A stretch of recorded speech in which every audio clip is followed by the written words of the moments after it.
करना चाहती है। लेकिन जानकारी ये आ रही है कि आधे घंटे से ही वो केजरीवाल के घर के बाहर खड़ी हुई है। आधे घंटे हो चुके हैं लेकिन अभी तक वो अंदर नहीं जा पाई है, यानी अभी तक वो पूछताछ नहीं कर पाई है। और हमारे साथ जतिन जुड़े हुए हैं। जतिन, क्या वजह है, क्यों नहीं एसीबी को अंदर जाने की इजाजत मिल रही है? एसीबी पूछताछ करने के लिए आई है, एलजी के आदेश पर आई है, किस बात का डर? आज बिल्कुल देखिए, अगर सबूत है अरविंद केजरीवाल के पास तो उन सबूतों को साझा क्यों नहीं किया जा रहा? अगर सबूत है तो उसको एसीबी टीम को दे दिया जाए। लेकिन हो क्या रहा है कि एसीबी की टीम बाहर खड़े होकर इंतजार कर रही है और अंदर से ये बोला जा रहा है कि आप लीगल नोटिस दिखाइए कि आप क्यों आए हैं यहाँ पर। तो कहीं ना कहीं आम आदमी पार्टी सवालों के घेरे में है और यही कारण है कि बीजेपी ने सुबह शिकायत की। एक सवाल ये भी खड़ा हो रहा है कि बीजेपी की शिकायत के बाद ही आम आदमी पार्टी ने क्यों सोचा कि उनको भी एसीबी के दफ्तर जाना और शिकायत करना है। ये शिकायत उस दिन उस समय क्यों नहीं कर ली गई जब संजय सिंह लगातार आरोप लगा रहे थे? तो कहीं ना कहीं सवाल खड़े कर रहे हैं और यही कारण है कि एसीबी की जो टीम है वो एक तरफ अरविंद केजरीवाल के घर के बाहर मौजूद है। जो आरोप उन्होंने आज सुबह लगाने शुरू किए, उन आरोपों के पीछे आधार क्या है वो जानने की कोशिश कर रही है और दूसरी तरफ एसीबी की टीम संजय सिंह की शिकायत को भी रिसीव कर रही है। तो ये कह देना कि सिर्फ एक ही पक्ष को लेकर कार्रवाई कर रहा है तो वो गलत होगा, क्योंकि बीजेपी ने शिकायत दी, उस पर कार्रवाई जो है वो की जा रही है। एलजी ने भी डायरेक्शन दिया एसीबी को कि आप इस पूरे मामले को इन्वेस्टिगेट कीजिए। अब जब आम आदमी पार्टी की तरफ से शिकायत दी जा रही है, बतौर लिखित शिकायत एसीबी संजय सिंह से ले रही है, तो संभवतः उस पर भी कार्रवाई की जाएगी। लेकिन सबसे बड़ा सवाल कि अगर आपके पास सबूत है तो आप वो सबूत क्यों नहीं दे रहे हैं? ये वो आम आदमी पार्टी है जो खुद को आम जनता से रिलेट करती है, आम जनता से जोड़ती है। तो अगर कोई जांच एजेंसी कार्रवाई करने के लिए यहां पर पहुंची है तो उस जांच एजेंसी को फेस क्यों नहीं किया जा रहा? ये सबसे बड़ा सवाल है। बतौर पूर्व सीएम के तौर पर भी अगर वो इस तरीके के एलिगेशंस लगा रहे हैं, क्योंकि बहुत बड़े एलिगेशंस है, 15 करोड़ रुपए 16 लोगों को देना और उनको ये बोल देना है कि हम आपको मंत्री बना देंगे, तो उसके पीछे आधार क्या है? सबूत दे अरविंद केजरीवाल। यही कारण है कि एसीबी की टीम अरविंद केजरीवाल के घर पर ठीक है जतिन, महत्वपूर्ण जानकारी आप दे रहे हैं। एक बड़ी टीम हमारी ग्राउंड जीरो पर लगातार मौजूद है, एक जानकारी अपने दर्शकों तक पहुंचा रहे हैं। लेकिन दिल्ली की सत्ता पर काबिज होने के लिए हर, आपको बता दीजिए, दल है, राजनीतिक दल है, हर मुमकिन कोशिश कर रहा है।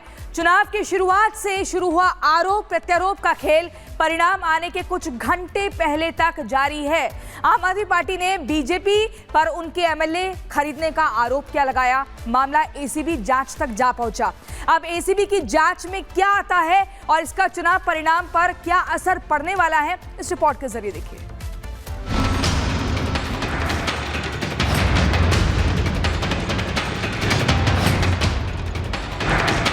राजधानी दिल्ली में एग्जिट पोल के बाद और चुनावी नतीजों से पहले बड़ी सियासत हलचल देखने को मिल रही है। आम आदमी पार्टी और बीजेपी के बीच आरोप प्रत्यारोप के साथ राजनीतिक कलेश बढ़ता जा रहा है। चुनावी रिजल्ट से पहले विवाद 15 करोड़ का ऑफर को लेकर है, जिस पर एलजी ने जांच के आदेश दे दिए हैं। दिल्ली बीजेपी ने जांच की मांग की थी, अब एलजी ने एसीबी जांच के आदेश दिए हैं। विधायकों की खरीद फरोख्त की जांच के आदेश दिए गए हैं। आम आदमी पार्टी ने बीजेपी पर एक गंभीर आरोप लगाया था। दावा किया गया था कि बीजेपी की तरफ से एमएलए को 15 करोड़ का ऑफर दिया जा रहा है। 16 से अधिक लोगों तक उनको तोड़ने की कोशिश की गई है। एक का हमने फोन नंबर जारी किया है, शिकायत करने जा रहे हैं। एसीबी उस पर कार्रवाई करे ना, ड्रामा क्यों कर रहे हो? कार्रवाई करके दिखाओ ना। सारी डिटेल जांच के दौरान बताएंगे।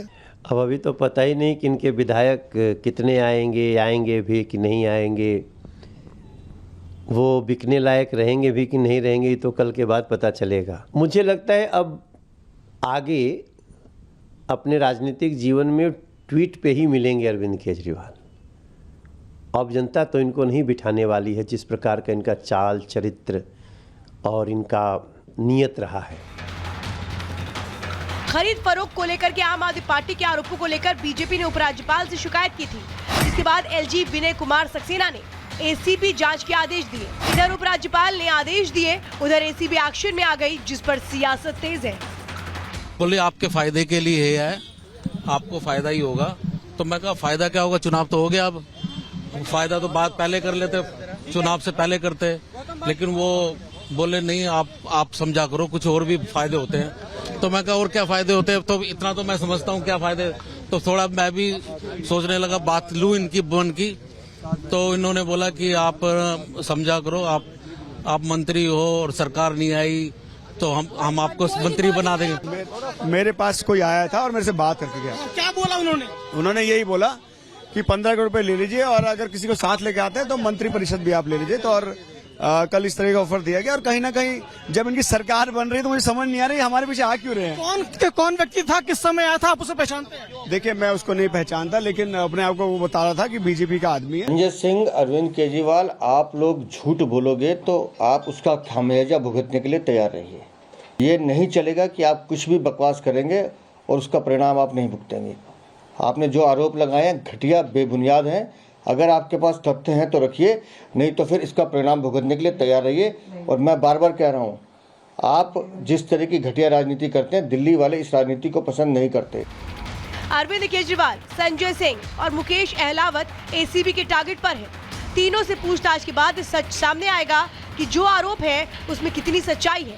क्या इस आरोप के बाबत कोई सबूत है या फिर महज भ्रम फैलाने की कोशिश की जा रही है। Bureau report, Republic Bharat. तो इस बड़ी खबर पर लगातार हम बने हुए हैं, लेकिन सबसे पहले सबसे तेज नतीजे आप कल सुबह 6 बजे से लगातार देखिए रिपब्लिक भारत पर। महा कवरेज जिसमें 14 घंटे का वक्त बाकी है, महज नतीजे आने में 14 घंटे का वक्त बाकी है। सबसे पहले सबसे सटीक जानकारी रिपब्लिक भारत आप तक पहुंचाएगा। फिलहाल वक्त हो गया एक छोटे से ब्रेक का।